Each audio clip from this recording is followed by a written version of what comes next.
ओम बापू नंदा चौर वालिया आपकी सदा ही जय। बोलो बाके बिहारी लाल की जय। मीठी मीठी देखो कोई मुरली बजाए। मीठी मीठी देखो कोई मुरली बजाए। मुरली बजाए कोई रास रचाए रे। रास रचाए। मीठी मीठी देखो कोई मुरली बजाए। एक तो मोहन तेरी मुरली निराली। दूजी सांवल सूरत है भोली भाली। एक तो मोहन तेरी मुरली निराली। दूजी सांवल सूरत है भोली भाली। मटकियां फोड़े कहीं माखन चुराए रे। माखन चुराए। मीठी मीठी देखो कोई मुरली बजाए। गेंद के बहाने तूने छलांग लगाई। कालिया नाग को नथ के दिखाए। गेंद के बहाने तू छलांग लगाए। कालिया नाग को नथ के दिखाए। चीर बढ़ाए कहीं बछड़े चराए रे। बछड़े चराए। मीठी मीठी देखो कोई मुरली बजाए। प्रीत लगा के मीरा हो गई दीवानी। राना ने प्रभु तेरी कदर न जानी। प्रीत लगा के मीरा हो गई दीवानी। राना ने प्रभु तेरी कदर न जानी। सर्पों के हार झट फूल बन आए रे। फूल बन जाए। मीठी मीठी देखो कोई मुरली बजाए। मीठी मीठी देखो कोई मुरली बजाए। मुरली बजाए कोई रास रचाए रे। रास रचाए। मीठी मीठी देखो कोई मुरली बजाए। बोलो बाके बिहारी लाल की जय। प्यारी साथ संगत जी, चलिए गीता पाठ श्रवण की ओर चलते हैं। वाह जी वाह, बहुत सुंदर। हम्म। वसुदेव सुतं देवं कंस चाणूरमर्दनं देवकी परमानन्दं कृष्णं वन्दे जगद्गुरुं। कृष्णं वन्दे जगद्गुरुम्। ओम श्री परमात्मने नमः। श्रीमद् भगवत गीता अथ नवमोऽध्यायः। प्यारे साथ संगत जी, हम 9वें अध्याय के अंतिम चरणों में है, जिसमें श्लोक क्रमांक हमने 32 तक श्रवण किए। आज 33वें श्लोक का पुनः हम अध्ययन करेंगे, उसका चिंतन करेंगे। प्रभु ने अपने मुखारविंद से क्या उपदेश दिया है। पिछले श्लोक से थोड़ा सा सारांश। पिछले श्लोक में प्रभु ने हमें ये उपदेश दिया कि जिनके इस जन्म में आचरण खराब है, अर्थात जो इस जन्म के पापी हैं, या जिनके पूर्व जन्म में आचरण खराब थे और पूर्व जन्म के कारण वो पापी हैं और नीच योनि में पैदा हुए, तो जैसे असुर, राक्षस, पशु पक्षी कोई भी हो सकते हैं, किंतु वे सब भी मेरी भक्ति भाव के अधिकारी है। चाहे वो चांडाल ही क्यों ना हो। कहने का भाव है कि जो हृदय से अगर नीच योनि पाप योनि होकर भी भगवान को हृदय से चाहते हैं, तो भगवान कहते हैं कि सभी फिर भगवत भक्ति के अधिकारी है। ऐसे पाप योनि वाले भी भगवान की शरण होकर जब वो सच्चे मन से भगवान को याद करते हैं, पुकारते हैं, तो वो भी परम गति को प्राप्त होते हैं और वो परम पवित्र हो जाते हैं। जैसे अंगार अग्नि से विमुख होते ही कोयला बन जाता है। कोई अंगार हो, अगर उसको अग्नि से अलग निकाल दे तो वो कोयला बन जाता है। फिर उस कोयले को साबुन लगा ले, धो ले, जो कुछ भी कर दे, उसका कालापन कभी नहीं मिटता। अगर पुनः उसको फिर अग्नि में रख दे तो उसका कालापन नहीं दिखता, फिर उसकी चमक ही दिखाई देती है। इसी तरह भगवान कहते हैं कि जो परमात्मा के सम्मुख हो जाए तो उसकी बहुत सारी सुंदर। अपवित्रता नष्ट हो जाती है और फिर वो पवित्र होकर दुनिया में उसी तरह चमकने लगता है। किंतु हृदय में उसके प्रभु के लिए भक्ति होनी चाहिए, वो प्रेम होना चाहिए जो आत्मसमर्पण दिखाया।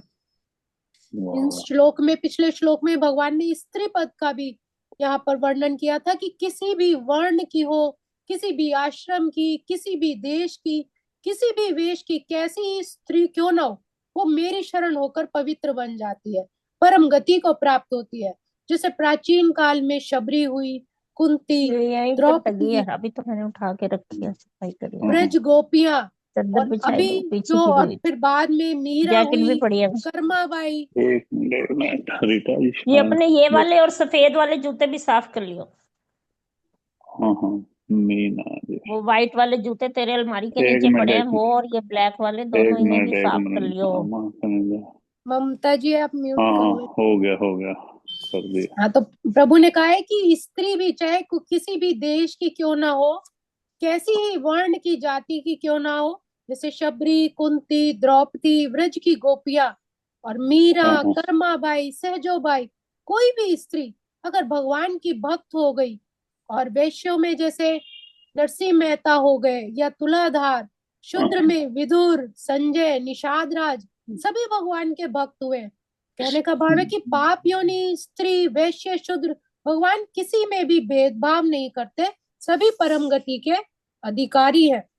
और अगर मनुष्य, उसमें मनुष्य के अलावा जो पद थे, जैसे पशु पक्षी में गजेंद्र हुए, जटायु हुए, तो ये केवल मनुष्य नहीं, अगर कोई पशु पक्षी भी परमात्मा को सच्चे मन से याद होता है तो वो भी फिर भगवत धाम को प्राप्त हो जाता है। ये पिछले श्लोक में भगवान ने अपने मुखारविंद से उपदेश दिया कि आपके मन में ऐसी पुकार होनी चाहिए, क्योंकि माँ तो हमेशा अपने बच्चे को गोद में उठाने के लिए तत्पर रहती है। हमें ही प्रयास करना है कि हमारा ऐसा प्रेम हो कि परमात्मा हमें अपने गोद में उठा ले। अगला श्लोक, श्लोक क्रमांक 33, उसी के संदर्भ में आगे प्रभु क्या अपने मुखारबिंद से उपदेश दे रहे हैं। किम पुनर्ब्रह्मणा पुण्या भक्ता राजर्षयस्तथा अनित्यं सुखं लोकमिमं प्राप्य भजस्व माम्। श्लोक में प्रभु कहते हैं कि जब वर्तमान में कोई पाप करने वाला, दुराचारी, नीच योनि में जन्म लेने वाला, स्त्री, वैश्य, शूद्र, ये सभी मेरी शरणागत को प्राप्त हो सकते हैं, परम पवित्र हो सकते हैं। फिर तुम तो उच्च कुल में जन्मे हुए ब्राह्मण कुल से हो, पवित्र क्षत्रिय हो, तो तुम अगर मेरी शरण में आ जाओगे तो तुम्हारा उद्धार क्यों नहीं होगा। शर्त यही है कि तुम मेरे भक्त बन जाओ, पूरी तरह से निसंदेह होकर मेरी शरणागत आ जाओ, मुझे समर्पित हो जाओ, तो मैं भी तुम्हारा उद्धार कर दूंगा। निसंदेह तुम भी फिर परम गति को प्राप्त होगे। इस जन्म में ऊंचे कुल में पैदा होने से पवित्र, तो ये दोनों बाह्य ही चीजें हैं। अर्थात पवित्र क्षत्रिय, क्षत्रिय का धर्म क्या होता है, अपने मतलब रक्षा के लिए अगर उसे किसी की हत्या भी करनी पड़े, जीव जंतु की, मनुष्य की, लेकिन यहाँ पे भगवान ने पवित्र क्षत्रिय कहा है, पवित्र ब्राह्मण, कि सिर्फ जनेऊ धारने से, भगवा धारण करने से क्या तिलक, ये सिर्फ संकेत मात्र है। पवित्र तो वो है जिसकी मन, बुद्धि, इंद्रियां जो शरीर से, अंतरात्मा से, भीतर से शुद्ध है और भगवान की शरण हो जाते हैं, तो भगवान ने उनके लिए पवित्र ब्राह्मण और पवित्र क्षत्रिय कहा है, मतलब वही सच्चे भक्त है। बाह्य चीजों के लिए नहीं, परमात्मा ने यहाँ पर ज्यादा उनको विशेष बताया है। अनित्यम सुखम लोक में प्राप्य भजस्व माम, कि ये मनुष्य जन्म अनंत जन्मों का अंत करने वाला है। मतलब इतने जितने भी चोले पिछले जन्म हुए हैं उसमें सबसे अंतिम जन्म मनुष्य जन्म को माना जाता है। इस जन्म में मनुष्य भगवान के शरण होकर भगवान को भी सुख देने वाला बन सकता है, क्योंकि दूसरे जन्मों की अपेक्षा मनुष्य जन्म में उसके पास विवेक है। इसलिए मनुष्य जन्म पवित्र तो है, पर ये अनित्य है। ये जो शरीर मिला है ये हमेशा रहने वाला नहीं, किसी न किसी दिन कभी ना कभी ये छूट ही जाएगा, इसका भी अंत हो ही जाएगा। तो क्यों ना इसको जल्दी से जल्दी उस परमात्मा के भक्ति में लगा दिया जाए, उसके उद्धार में लग जाए। अगर इस जन्म में भगवत प्राप्ति करना, अपना उद्धार करना भूल गए तो अन्य शरीरों में कैसा मौका मिले, इसमें कुछ संदेह है। इसीलिए भगवान कहते हैं कि जो मनुष्य चोला मिला है इसमें केवल मेरा भजन सिमरन करो। मनुष्य में जो भी विलक्षणता आती है वो सब कुछ भजन सिमरन से ही आती है। उस मालिक का जैसे जैसे नाम सिमरते हैं उतने ही परमात्मा की ओर कदम अग्रसर होते हैं। माँ भजस्वम, अर्थात भगवान कह रहे हैं कि मेरा भजन करने से मेरे को तो कुछ लाभ नहीं होगा, लेकिन तुम्हारा जरूर उद्धार होगा। तुम्हें इस 84 के चक्कर में फिर नहीं पड़ना पड़ेगा। इसलिए तू हे अर्जुन तत्परता से केवल मेरी ही तरफ लग जा, अपने सब कामों को मुझे समर्पित करते हुए करो, केवल मेरा ही उद्देश्य लक्ष्य रख। सांसारिक पदार्थ आना जाना तो मेरे विधान से अपने आप ही होता रहेगा, परंतु तू अपनी तरफ से किसी चीज को उत्पत्ति करने वाला या विनाश करने वाला मत समझ। अर्थात तेरे कारण कोई चीज उत्पत्ति या विनाश नहीं हो रही है, सिर्फ ये सब विधि का विधान है। तो उन पदार्थों से लक्ष्य उद्देश्य मत रखो, उन पर दृष्टि मत रखो। तुम ये समझो कि तुम ये काम परमात्मा को समर्पित करते हुए उसी विधि विधान से कर रहे हो। तो उन कार्यों को तुम महत्व मत दो, उनसे विमुख होकर तू केवल मेरे ही सम्मुख हो जा और अपने मन चित्त को, मतलब मैं मेरेपन को हटाते हुए अपने मन को मुझसे जोड़ दे, तो निश्चय ही तुम्हारी भी परम गति होगी।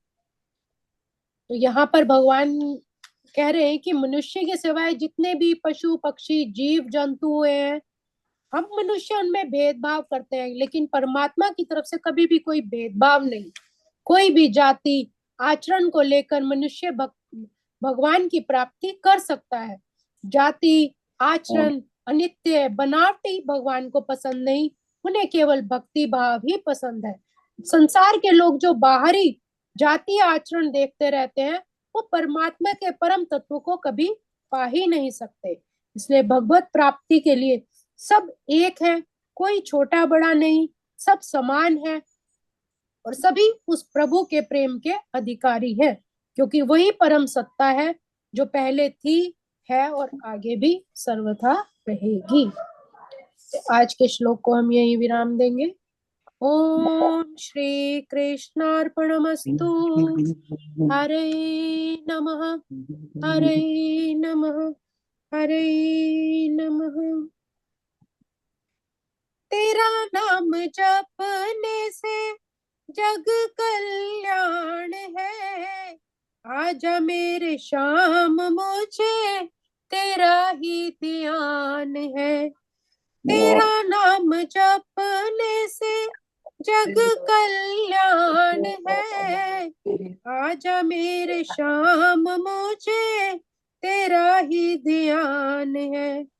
दासी पुकारे यही अर्ज गुजारे रे, अर्ज गुजारे। मीठी मीठी देखो कोई मुरली बजाए, मीठी मीठी देखो कोई मुरली बजाए, मुरली बजाए कोई रास रचाए रे, रास रचाए।